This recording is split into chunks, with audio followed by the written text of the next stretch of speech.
Our next story comes from the Maldives. The country is going for an India out and China first policy under its new president Mohamed Muizzu. So far, Muizzu has spurned India by going on a state visit to China first. His ministers have insulted the Indian Prime Minister. They're releasing videos with no context, trying to portray India as an enemy nation. And Muizzu has asked Indian troops to leave the islands by the 15th of March. But what next? Being an island nation, the Maldives needs more than what the distant China can offer, like reliable food supplies and security assistance. Until now, India took care of both.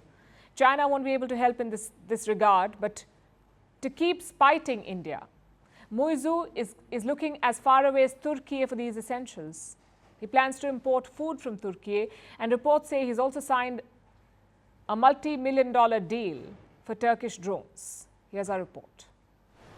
The president of the Maldives, Mohamed Muizzu, is shunning India, the island nation's neighbor and steadfast ally. He's trying to tear apart cultural and historical ties, trying to create an imaginary enmity in the hope that the hate will keep him in power. That's the crux of his politics, of his India out campaign. Muizzu has a key demand, that India withdraw its military presence. More than 70 Indian troops are currently stationed in the Maldives.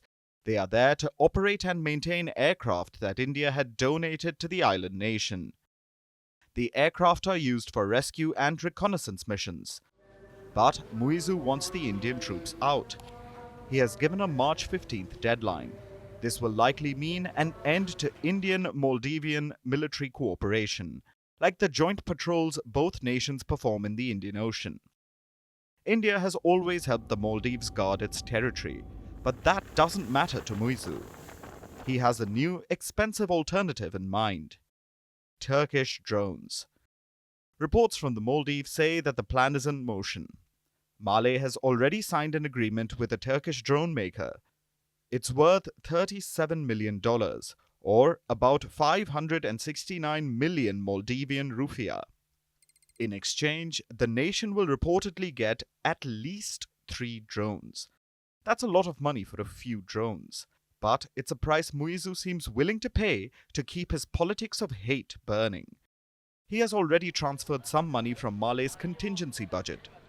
Reports say that all the installments need to be paid by the end of 2024. So what are the people of the Maldives getting for Muizzu's politics of fish shaking?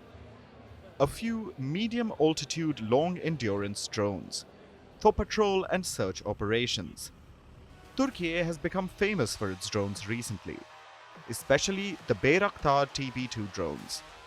These drones are manufactured by the company Baykar, and they have consistently proven themselves. They were especially useful for Ukraine against Russian forces, and these could be the drones Male is buying. The Bayraktar TB2 drones cost about $5 to $6 million each. That's without the customizations for an island nation. Those are extra. And the drones also need a $5 million command center to work. So with the $37 million budget, the Maldives could get 5 or 6 of these at best. But that is if the deal is for the TB2s. Another Turkish drone that fits Male's requirements is the Aksungur, made by Turkish Aerospace Industries, or TAI. The company is owned by a Turkish military foundation. The cost of these drones isn't public knowledge, so we don't know how many of them Male will be able to buy with $37 million.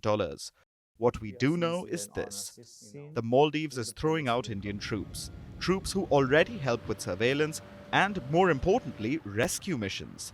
That's not something either of these Turkish drones will do, no matter how many millions you send to Ankara. But it seems Muizzu is determined to cut off his nose to spite his face.